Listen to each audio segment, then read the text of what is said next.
জাতিসংঘ যেহেতু মানবাধিকারের বিচার চায়, ইনসাফ চায়, ইনসাফটা শুরু করতে হবে জাতিসংঘের নিজের অফিস থেকে। জাতিসংঘের 3টা প্রতিষ্ঠানে এখনো পতিত স্বৈরাচার শেখ পরিবারের 3 জন আত্মীয় কাজ করছে। বিশ্ব স্বাস্থ্য সংস্থায় শেখ হাসিনার মেয়ে কাজ করছে, সুশাসনের উপদেষ্টা হিসাবে ববি কাজ করছে, রেহানার ছেলে ববির বউ কাজ করছে আইওমেতে। আমরা বলেছি এই অ্যাপয়েন্টমেন্টগুলোকে রিভাইজ করবার জন্য। জাতিসংঘের যিনি মহাসচিব বাংলাদেশ সফরে এসেছেন তার সাথে, এবং এই সফরে বাংলাদেশের 2টা বড় স্টেক হোল্ডাররা উপস্থিত ছিলেন। তার ভিতরে হচ্ছে আপনার 5টা কমিশনের চেয়ারম্যান ছিলেন এক পক্ষে, কয়েকজন উপদেষ্টা ছিলেন, আর দ্বিতীয়ত হচ্ছে বাংলাদেশের রাজনৈতিক দলগুলোর প্রতিনিধি ছিলেন, বড় যে রাজনৈতিক দলগুলো আছে তাদের প্রতিনিধি। আমরা ধন্যবাদ দিয়েছি যে গত মাসে জাতিসংঘের মানবাধিকার দপ্তরের পক্ষ থেকে যে জুলাই আগস্ট গণহত্যার প্রতিবেদন দেওয়া হয়েছে 114 পৃষ্ঠার, সেটা প্রস্তুত করবার জন্য। জাতিসংঘের 3টা প্রতিষ্ঠানে এখনো পতিত স্বৈরাচার শেখ পরিবারের 3 জন আত্মীয় কাজ করছে।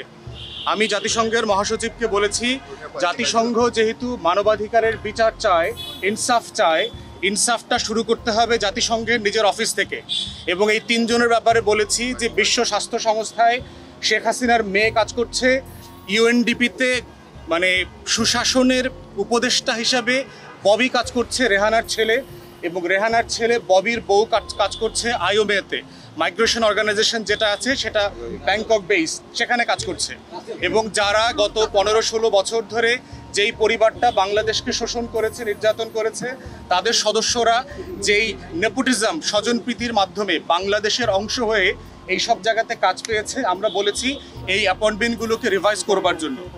দ্বিতীয় পরামর্শ দিয়েছি সেটা হচ্ছে যে বাংলাদেশে জাতিসংঘের মানবাধিকার কমিশনের একটা অফিস 2 থেকে 3 বছরের জন্য অস্থায়ী মেয়াদে চালু করার সুযোগ আছে কিনা, তাহলে গণহত্যার বিচার, মানবতা বিরোধী অপরাধের যে বিচারের দায় বারবার এসছে, এই বিচার প্রক্রিয়াটাকে দেখাশোনা করা, এটাকে যদি কোনো টেকনিক্যাল অ্যাসিস্ট্যান্সের প্রয়োজন আসে, আন্তর্জাতিক মান রক্ষা হচ্ছে কিনা, যেন এই বিচার প্রক্রিয়া নিয়ে ভবিষ্যতে কোনো প্রশ্ন তৈরি না হয়, তাই জাতিসংঘ যেন সেই মানটা ধরে রাখতে পারে, তাই আমরা বোধ করছি যে এরকম একটা অফিস 2-3 বছরের জন্য স্বল্প মেয়াদে প্রতিষ্ঠা করা যায় কিনা।